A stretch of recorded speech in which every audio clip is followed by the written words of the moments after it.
নারী পুরুষ একত্রে গান গায়, বাবা আমি তোমায় ভালোবাসি, তোমার চরণ চুমিতে বাবা তোমার কাছে আসি গো বাবা আমি তোমায় ভালোবাসি। যেই মহিলা স্বামীকে বাদ দিয়া পীরের ফাটা পায়ে চুনা খায়, ওই নারীর চরিত্রে ঠিক না। আপনার বউ মাজারে, আপনি কি দুর্বল? কথা কন না কেন? আপনার বউ বলবে শোন আমি তোর পীর, পছন্দ হয় না এদিকে পীরের কাছে যা কি শিখবি? আয়েশা, ফাতেমা, খাদিজা, হাজেরা, আসিয়া, মারিয়াম, এই নারীদের জীবনী কিনে দেবেন, যেগুলো সব জান্নাতি নারী। এদের জীবনী পর, এইভাবে জীবন গড়, তারপরে পর জান্নাতের রাস্তা ধর। খবরদার কারো বউ যেন মাজারে না যাবে। কষ্ট পাচ্ছেন আপনারা? এক মাজারে দেখি ডাবের গাছে ঝুলে রাখছে ইট। কেন? কয় হুজুর যেই মহিলা নিয়ত করে ঝুলে গেছে, ইট ঝুলে রাখলে ইটটা যেমন ভারী হয়, কিছুদিন পরে ওই মহিলার পেটও ভারী হয়। আমি তখন বললাম যে মহিলাদের বিয়ে হয়নি, এরা যদি দুই একজন ঝুলে রাখে আর পেটে কি ভারী হবে? আচ্ছা আপনারা কি ভাষা বোঝেন নাকি রাগ করে? এই ভণ্ডদের কাছে যাওয়া যাবে?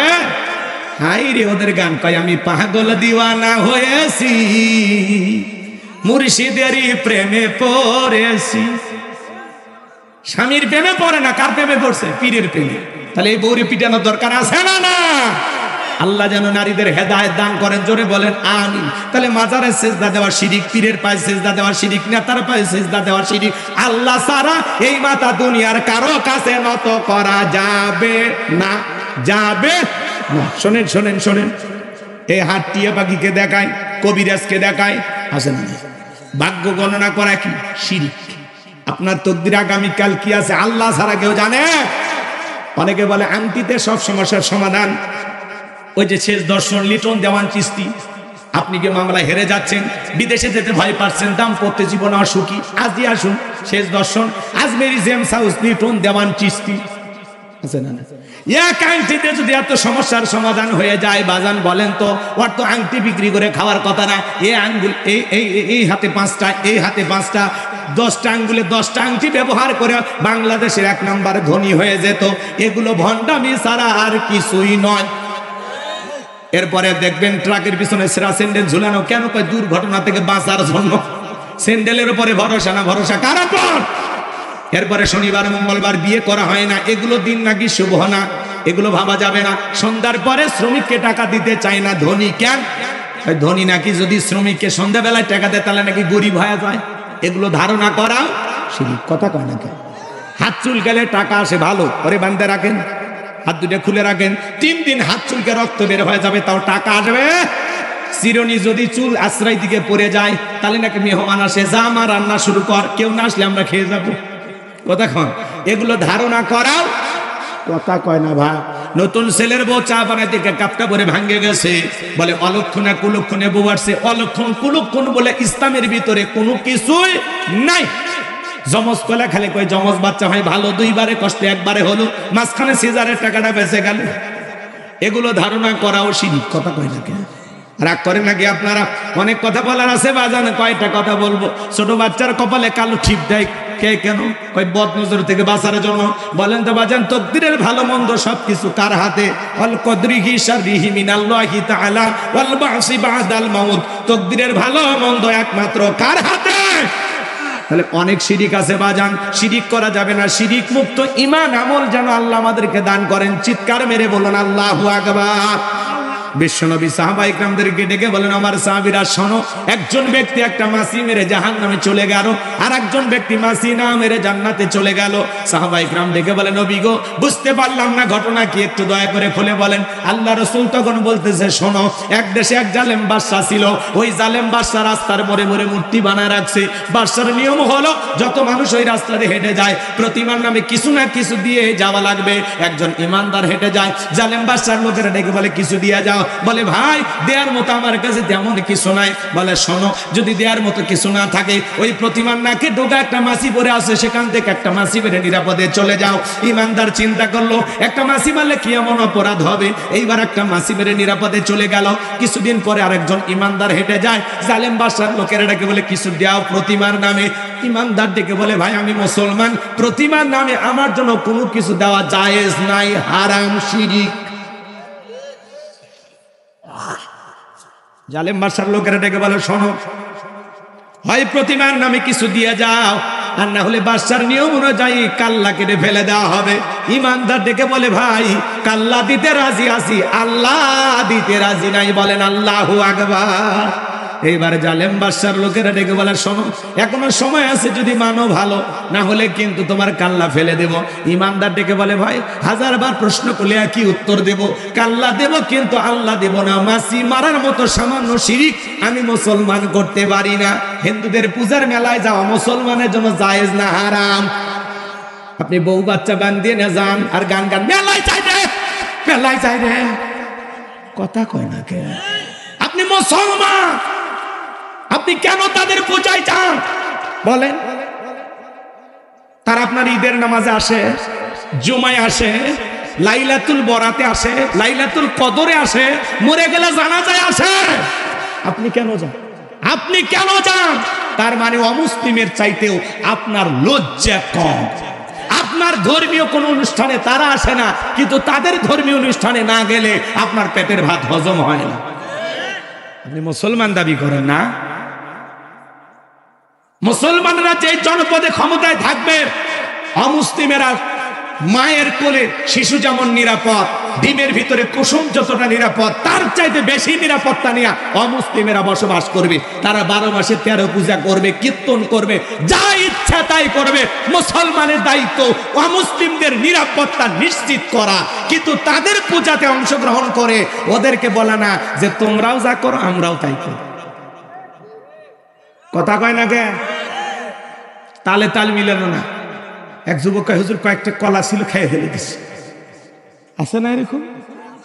আহা মুসলমান, আপনি নিজেকে ইমানদার দাবি করেন আর আপনি তাদের মেলায় যান। ওলামা ইকরাম ওয়াজ করে, মসজিদের খতিব তুলে ধরে, ভাই খবরদার দুর্গা পূজা আপনার সন্তানকে নিয়ে যাবেন না।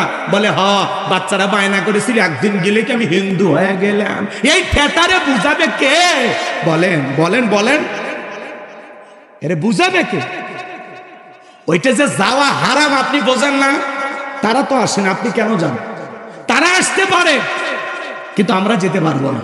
আমাদের ধর্মের আচার অনুষ্ঠান থেকে তারা আকৃষ্ট হয়ে মুসলমান হতে পারে, কিন্তু যেখানে আল্লাহর সাথে প্রকাশ্যে শিরিক হচ্ছে সেখানে মুসলমান যেতে পারে না, কারণ যখন তখন আল্লাহর গজব চলে আসতে পারে। আপনি কিভাবে যান? ভালো হ্যাঁ যান, তো দেখিয়েছে এই ছেলে 12:30 পার হয়ে গেছে, একটু ধৈর্য নিয়ে বসে। দিতে দিতে তো দেরি করে দিলেন, আসছি 8:30 পর করি। কষ্ট পান আপনারা? কষ্ট পান?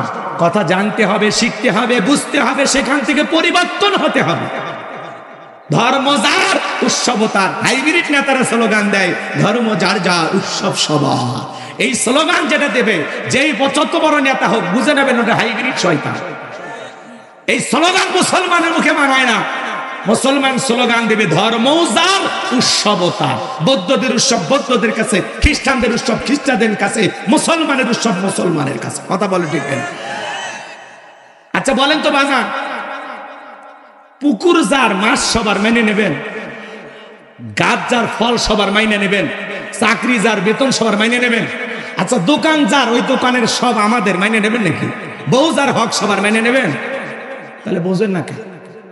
ধর্ম যার উৎসব তার, পুকুর যার মাছ তার, ক্ষেত যার ফসল তার, গাছ যার ফল তার, দোকান যার দোকানের মালও তার, চাকরি যার বেতন তার, বউ যার হক তার, ধর্ম যার উৎসব তার। পরিষ্কার করে মাথায় ঢুকে নিয়ে যান। আজ থেকে সিদ্ধান্ত নেন, জীবনে কোনোদিন আর পূজার মেলায় যাবেন না। হাত তোলেন তো দেখি, হাত তোলেন। আল্লাহ আল্লাহ তোমার গোলামদেরকে তুমি তোমার পথে কবুল করো। আরেকটু জোরে বলেন না আমিন। হাত নামান আমার ভাইয়েরা। এইবার জালেম বাদশার লোকেরা এক কোপে ইমানদারের দেহ থেকে কাল্লাটা ফেলে দিল। আমার নবী ডেকে বলে, আমার সাহাবীরাম, যেই ব্যক্তি কাল্লা দিয়ে গেল আর যে ব্যক্তি একটা মাছি মেরে চলে গেল, যে ব্যক্তি মাছি মেরে চলে গেল ও মাছি মেরে নিরাপদে চলে যায় নাই, ও মাছি মেরে নিজেকে জাহান্নামে নিয়ে চলে গেল।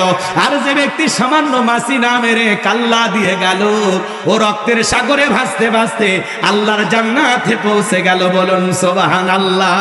বাংলাদেশেও রাস্তার মোড়ে মোড়ে ভাস্কর্য বানাইছিল যারা, আজকে দেখেন তো বাজার ভাস্কর্য আছে না ভেঙে মাটির সাথে মিশে যাচ্ছে। এই জন্য বাড়াবাড়ি করতে নাই, মুসলমানেরা ভাস্কর্য বানাবে না।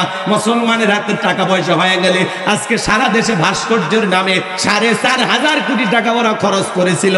যেই দেশে মানুষ খাইতে পারে না, কত বেকার মানুষ আছে, কর্মস্থান নাই, যদি ওই টাকাতে মসজিদ মাদ্রাসা বানাইতো, বেকার যুবকদের জন্য মিট ইন্ডাস্ট্রি বানায়া দিত, গরিব দুঃখী মানুষকে সহযোগিতা করতো, অভাবগ্রস্ত মানুষকে টাকা দিয়ে সহযোগিতা করত।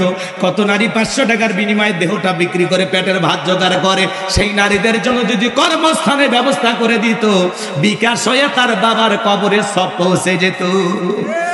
আজকে যদি বঙ্গবন্ধু বেঁচে থাকতো, ফেসবুকে একটা পোস্ট করে বলতো, মা হাসিনা তোরে কোনোদিন আমি ক্ষমা করব না।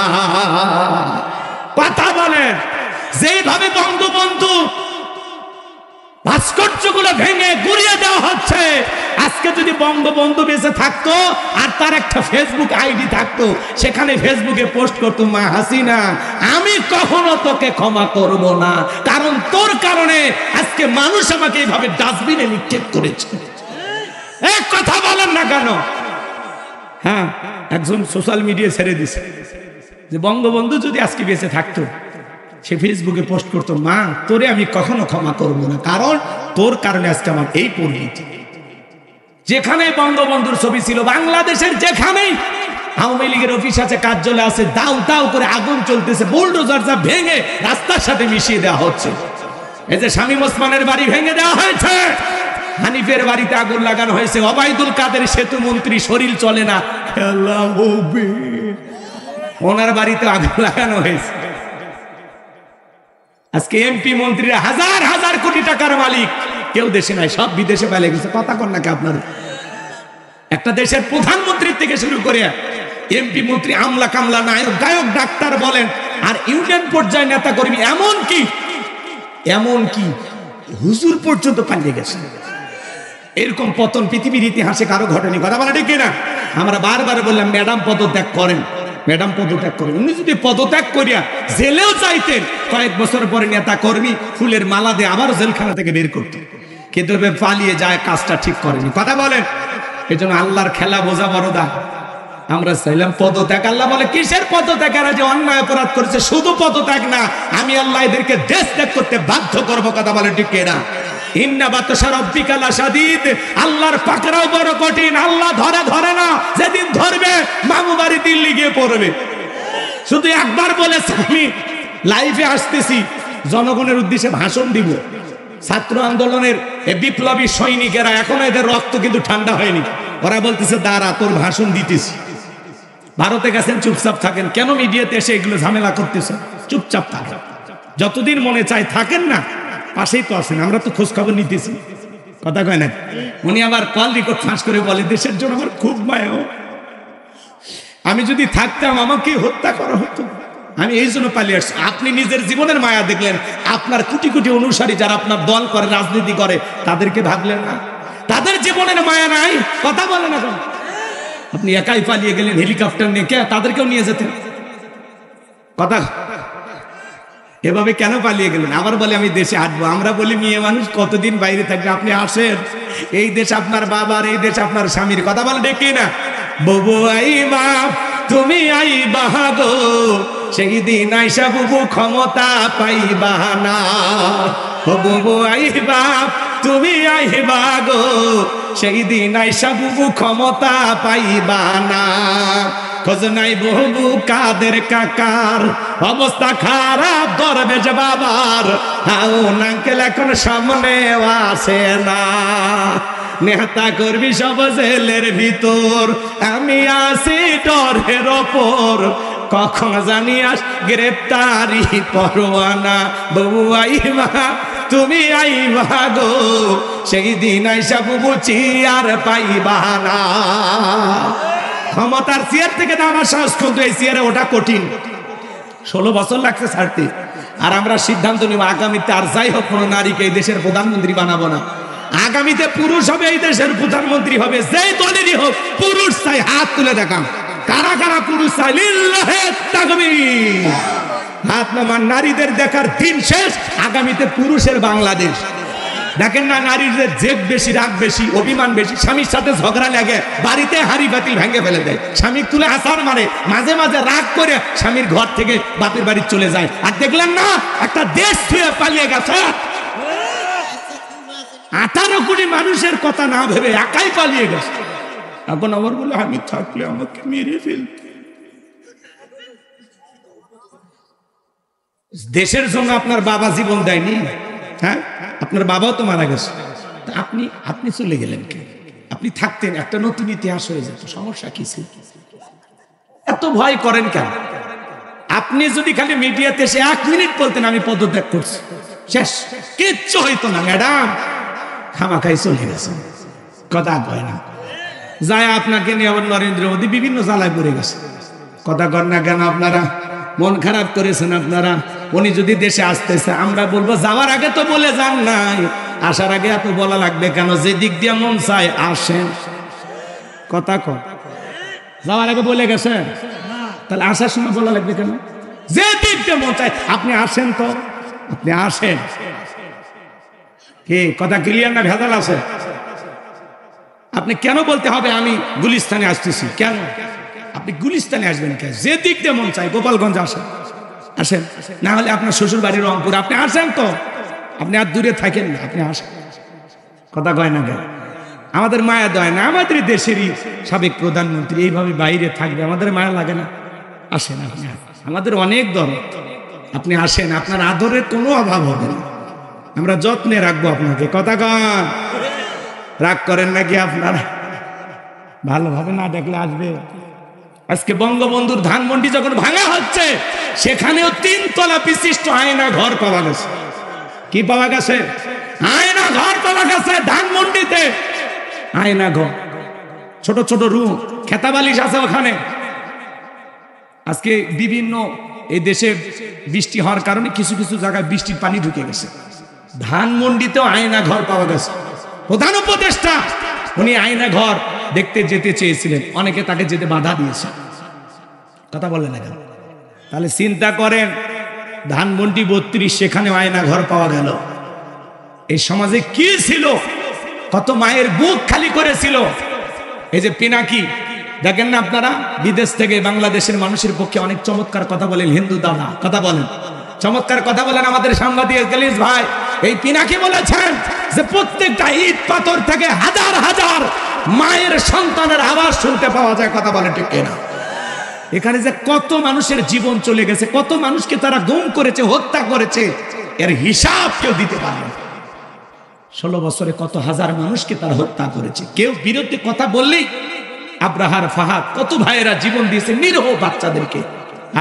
2006 সালে লগি বৈঠা দিয়ে ছাত্র শিবিরদের সোনার সন্তানদেরকে কিভাবে পিটায়া বিদায় করে দিয়েছে। কথা বলে ঠিক কিনা? আজও সেই ভিডিও ফুটেজ গুলো দেখলে লোম দাঁড়িয়ে যায়, মানুষ কেমন এত পাষাণ হতে পারে। কথা বলে ঠিক কিনা? আজকে সামান্য ইট দালান করে ভাঙ্গা দেখে কান্না চলে আসে। হ্যাঁ, অনেকে মাছ পরে দেখতে গেছে, মানে একটু ওই দল করে, একটু ভাঙতে গেছে। একজন যা বলতেছে, হে ভাই এগুলো ভাঙেন না, মানুষ দিচ্ছে গণধুলাই, সে এই পেটন। তখন বলতেছে আমিও তোমাদের পক্ষেই। আমি 32-এর না, আমি এখন 36-এর লোক। মারের চাইতে বড় ঔষধ আছে কর। এক মহিলা পাগলি দেখতে গেছে, পাগলি যা বলতেছে এগুলো ভাঙেন না, সবাই ধরছে পাগলি। পাগলি তখন বলতেছে আমিও ছাত্রদের পক্ষেই। যেই দেখতে যাচ্ছে সেই বিপদে পড়ে কয় আমিও পক্ষে। তাহলে যাওয়ার দরকার কি বাবা? এই সমাজে যারা আয়না ঘর বানিয়েছে, যারা হাজার হাজার মায়ের বুক খালি করেছে, বিচার বহির্ভূত হত্যাকাণ্ড ঘটিয়েছে, তাদেরও বিচার বাংলার মাটিতে হবে ইনশাআল্লাহ। আর এই দুনিয়ার জমিনে যদি বিচার না হয়, আল্লাহর আদালতে আল্লাহ ওদেরকে ছাড় দেবে না। কথা বলে ঠিক কিনা? কারা কারা বিচার চান 2 হাত তুলে দেখান তো দেখি। লিল্লাহে তাকবীর। যারা অপরাধী তাদের ক্ষমা নাই। যে যে চলবে, আলোচনা চলবে, দোয়া করবো না ছেড়ে দেবো। তাকবীর দেন, লিল্লাহি তাকবীর। আমার ভাইয়েরা গভীর মনোযোগ দিয়ে কথাগুলো শুনে যান বাজান। এই জন্য যে কথা বলতে চাচ্ছিলাম, লোকমানে হাকিম তার সন্তানদেরকে ডেকে বলেন, ইয়া বুনাইয়া, ইয়া আমার বৎস, আমার কলিজার টুকরা সন্তান, লা তুশরিক বিল্লাহ, আল্লাহর সাথে কখনো কাউকে শরীক করবা না। ইন্না শিরিকা লা যুলমুন আযীম, এই শিরিক হলো সবচাইতে বড় জুলুম, সবচাইতে বড় অপরাধ। আমরা আমাদের সন্তানদেরকে শিক্ষা দিব শিরিক করব না। শিরিক মুক্ত ঈমান আমল দরকার আছে না নাই বাজান? ছোট্ট একটা উদাহরণ দিলে শেষ কথাটা আপনারা বুঝে যান বাজান। এই ভাই বসো বসো বাবা, বসো বসো, এখনই ছেড়ে দিচ্ছি, কয়েক মিনিটের মধ্যে আমি দোয়া করে দেব। ওরা বসা করি না, যদি পারেন আমার গাড়ি ড্রাইভারের কাছে আমার লেখা একটা বই আছে, শেষ বিদায়, স্মৃতি হিসাবে নিয়ে যেতে পারেন। মৃত মানুষকে নবীজির তরিকায় কিভাবে বিদায় করতে হয়, স্বামী স্ত্রী মারা গেলে একে অপরকে গোসল করাতে পারবে কিনা, মৃত ব্যক্তিকে চুমা খাওয়া জায়েজ না হারাম, আত্মহত্যা করে মারা গেলে তার জানাজায় যাওয়া যাবে কিনা, জান্নাত জাহান্নাম সম্পর্কে, আখিরাত সম্পর্কে, কবরের সলজব সহ পরকালমুখী অনেকগুলো কথা দিয়ে, প্রত্যেকটা কথার দলিল দিয়ে আছে, দুইটা গজল সহ বিশেষ কিছু দোয়া সহ ৭৬ পৃষ্ঠার বইটা, আমার মোবাইল নাম্বার ঠিকানা সব বইটার ভিতরে পাবেন ইনশাল্লাহ। ৫০ টাকা হাত দিয়ে ড্রাইভারের কাছ থেকে আপনারা নিতে পারেন। যুবকেরা তো এগুলো কেনে না, ওরা কেনে উপন্যাস, প্রেম কেন কাদায়, যৌবনের মৌবনে অভিশপ্ত রাত, মিলন হবে কতদিনে, তোর মরণের পরে। এগুলো আজে বাজে উপন্যাস কেনা যাবে? প্রত্যেকটা মুসলমানের ঘরে একটা সিরাত গ্রন্থ থাকার দরকার আছে না নাই? কিনবেন ইনশাল্লাহ। নবীজির জীবনের শুরু থেকে শেষ পর্যন্ত আপনাকে আমাকে জানতে হবে। এই জন্য মা বোনেরা সংগ্রহ করতে পারেন। শোনেন শোনেন, শেষ কথাটা বলে দিয়ে যায়। আপনাদের যশোর শহর থেকে একটা লোক আসবে আপনার বাড়িতে, গেস্ট, মেহমান। তার জন্য সকাল থেকে আপনার বিবি অনেক রান্না করেছে, গরুর গোশত, মুরগির গোশত, বিভিন্ন কিছু রান্না করছে, একটা খাবারের প্লেট সাজাইছে, এই প্লেটে গরুর গোশত সব কিছু দিয়েছেন। চিন্তা করলেন ছোট ছেলেটাকে অনেক ভালোবাসে, আর সামান্য একটু পায়খানা প্লেটের এক কোনায় দিয়েছে।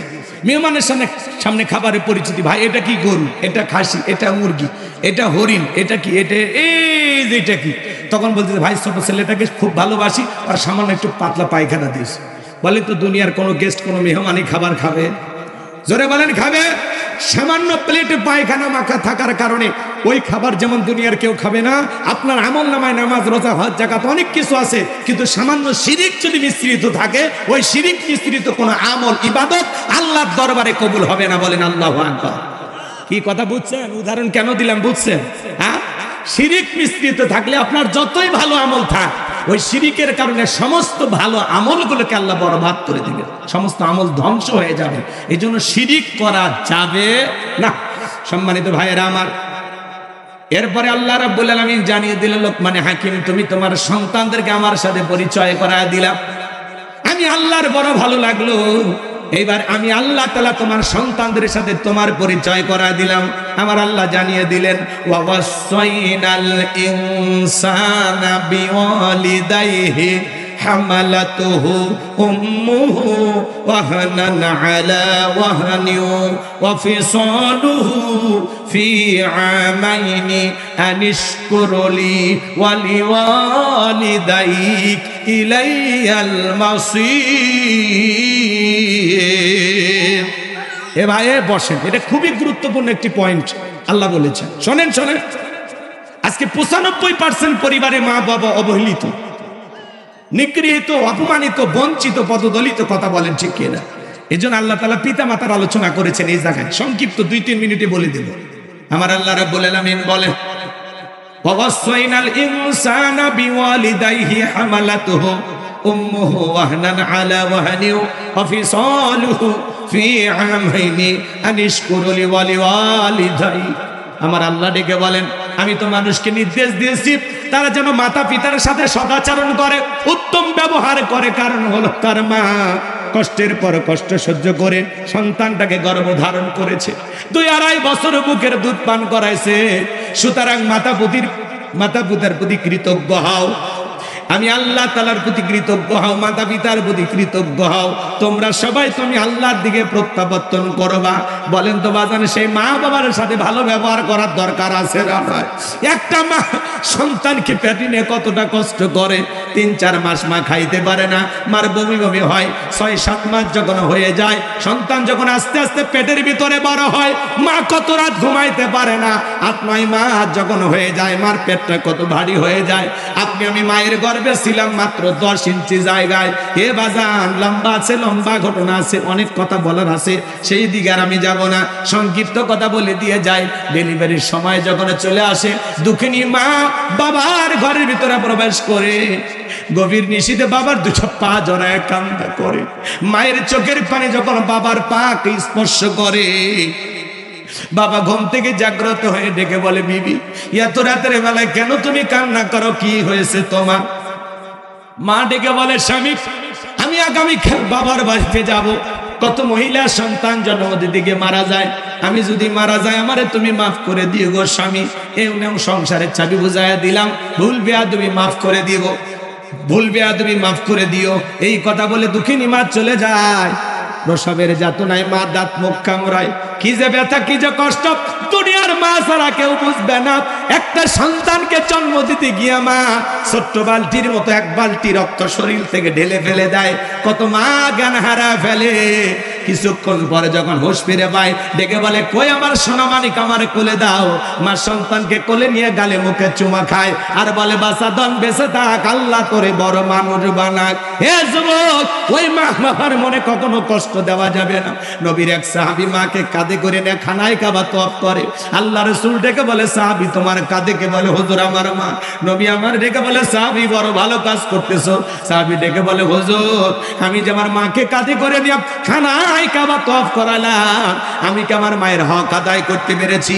আমার রাসূল ডেকে বলেন, সাহাবী আল্লাহ পাক যদি তোমাকে কিয়ামত পর্যন্ত হায়াত দেয় আর তুমি যদি তোমার মাকে কাঁধে নিয়ে এইভাবে খানায়, তোমার মা তোমাকে জন্ম দেওয়ার সময় প্রসবের যাতনায় আ শব্দ করেছিল, ওই একটা আ শব্দের হক দুনিয়ার কোন সন্তান আদায় করতে পারবে না। বলুন আল্লাহু আকবার। এই জন্য আল্লাহ রাসূল বলেছেন, হুমা জান্নাতুকা নারুকা, ওই তোমার পিতামাতাই তোমার বেহেশত, তোমার পিতামাতাই তোমার দোজখ। যুবক রে, সেই মা বাবার মনে কখনো কষ্ট দেওয়া যাবে না। মনে রাখবা, আজকে তুমি তোমার মা বাবাকে কষ্ট দিলে, একদিন তোমার সন্তানও তোমাকে কষ্ট দিবে। এই জন্য মা বাবাকে কষ্ট দেওয়া যাবে না। পিতা মাতার খেদমত করে তাদের মুখে হাসি ফোটায়া তাদেরকে ভালোবেসে কারা কারা জান্নাতে যেতে চান, দুই হাত তুলে আল্লাহকে দেখান। আল্লাহ আমাদের সবাইকে পিতা মাতার খেদমতকারী সন্তান হিসেবে কবুল করেন। জোরে বলুন আমিন। একটু জোরে বলেন আমিন। শ্বশুর বাড়ির যৌতুক পাইয়া পাগল হয়ে যায় না, যৌতুকের পালসার ডিসকভার পাইয়া শাশুড়ির দরজা ব্রেক করে ডাক দেয়, আম্মা। শাশুড়ি গায়ে জামা একটা বাজি, ছোটবেলায় মাদ্রাসায় পড়েছে, পূর্ণা মুখস্থ। শ্বশুর দেখালে বলে, আব্বা কেমন আছেন? আব্বা কি খেয়েছেন? শ্বশুর বলে, মারাত্মক এক জামাই পাইছি। আব্বা কুইতে কুইতে মুখের ফেনা তুলে ফেলে দেয়। ছোটবেলায় মাদ্রাসায় পড়েছিল, কলকলার সব হরফ মুখস্থ। এক পালসার ডিসকভার, শ্বশুর বাড়ি 1.5 লাখ টাকা যৌতুক পাইয়া শ্বশুর শাশুড়ি হয়ে যায় আব্বা আম্মা, আর মা বাবা হয়ে যায় বুড়া বুড়ি। তোর কপাল নাতিয়ার গড়ি, মরার পরে ফেরেশতারা বাইরে ফুটে করবে ভুরি, জাহান্নামে হবে তোর বসত বাড়ি। যেই সন্তান দুনিয়াতে সম্পদের লোভে পয়রা মা বাবাকে বাড়ি থেকে তাড়ায় দেয়, বৃদ্ধাশ্রমে পাঠায় দেয়, ও মা বাবাকে তাড়ায় দেয় নাই, নিজের ভাগ্য থেকে জান্নাতকে তাড়িয়ে দিয়েছে। কথা বলেন ঠিক কিনা? সেই মা বাবার মনে কখনো কষ্ট দেওয়া যাবে না। এরপরে আল্লাহ রাব্বুল আলামিন লোকমান হাকিম তার সন্তানদেরকে যা জানায় দিলেন, আমার আল্লাহ বলেন, ইয়া বুনাইয়া ইন্নাহা ইন তাকুম মিসকালা হাববাতিন মিন খারদালিন ফাতাকুম ফি সাখরাতিন আও ফিস সামাওয়াতি আও ফিল আরদি ইয়াতি বিহাল্লাহ ইন্নাল্লাহা লাতীফুন খাবীর।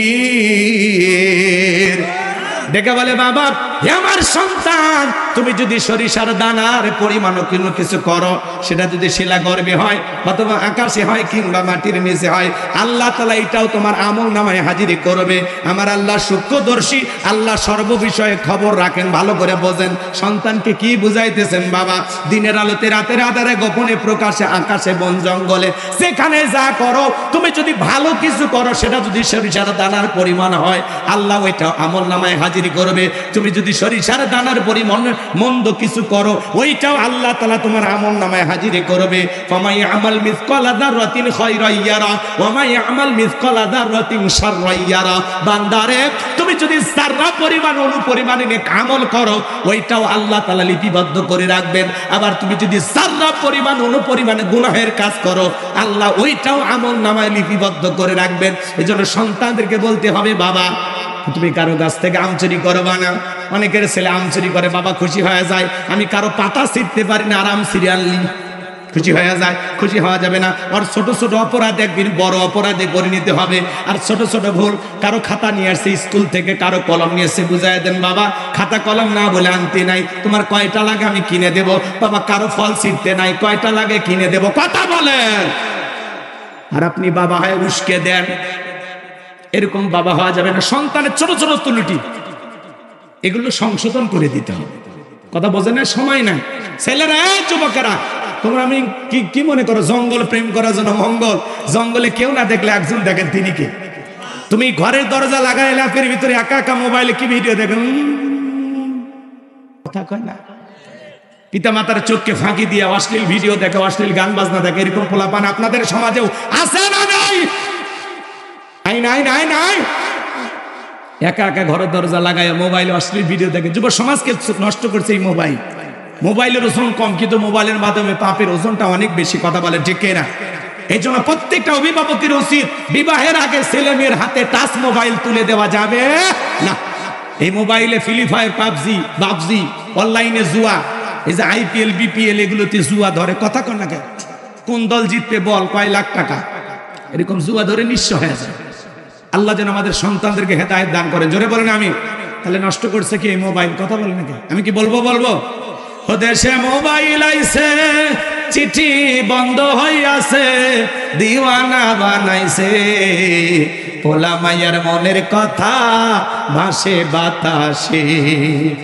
ও দেখো পোলা পানের মন বাদা ফেসবুকে এখন, মোবাইলে চ্যাটিং কইরা কাটায় সারাক্ষণ। এই মোবাইল পাইয়া দেখো মদনের মাইয়া, এই মোবাইল পাইয়া দেখো মদনের মাইয়া কি কাণ্ড ঘটাইছে। স্বামীর সংসার রাইখা নাকি পালাইয়া গেছে, সে যে স্বামীর সন্তান রাইখা নাকি পালাইয়া গেছে। 2 বাচ্চার মা, 4 বাচ্চার মা পরকীয়া প্রেম করে আরেকটা ছেলের হাত ধরে পালিয়ে যায়, আছে না নাই? এই পরকীয়ার অভিশাপে সমাজটা শেষ হয়ে গেল। যেই নারী স্বামী রাইখা সন্তান রাইখা আরেকটা পরপুরুষের হাত ধরে পালিয়ে যায়, ওটা নারী না, ওটা নারী জাতির কলঙ্ক, ওটা পাশানি, ডাইনি, কালনাগিনী, বিশ্বাসঘাতক নারী।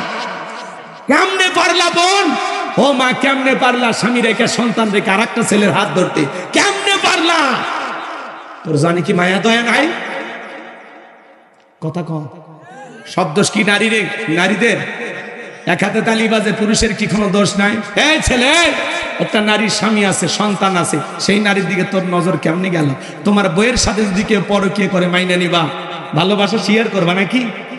কথা কয় না, কথা কয় না। যাই হোক, ভাঙ্গা বাজারে আর জমাইতে চাই না, কথা বাড়াইতে চাই না, কষ্ট আপনাদেরকে দিতে চাই না। যুবক, তোদের পা দুটো আগে দে, সোনার দুটো পা ধরে বলে যায়, বিবাহের আগে কোনো ধরনের অবৈধ প্রেম ভালোবাসা করা যাবে না, কোনো নারীর সাথে পরকীয়া করা যাবে না। আল্লাহ যেন যুবকদের হেদায়েত দান করেন, একটু জোরে বলেন আমিন। ওদের সাথে টিকটক আসিয়া, ওই যে টিকটকে একটা মেয়ে 11 বছরের শিশু কন্যা পালিয়ে গেছে ঢাকা, মা ক্যান্সার হাসপাতালে ভর্তি, মারে ফেলাইয়া নওগাঁর টিকটকের প্রেমিকের সাথে পালিয়ে গেছে। সুবাহ, আমরা বলতেছি সোবা, ওরে নিয়ে যা রিমান্ডে কোবা।